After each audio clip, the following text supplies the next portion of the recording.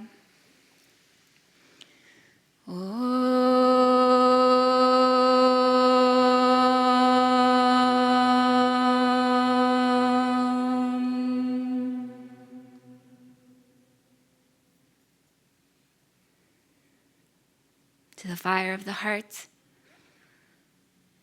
to our transformation, and to every single one of us as the living embodiment of love. Namaste. Namaste.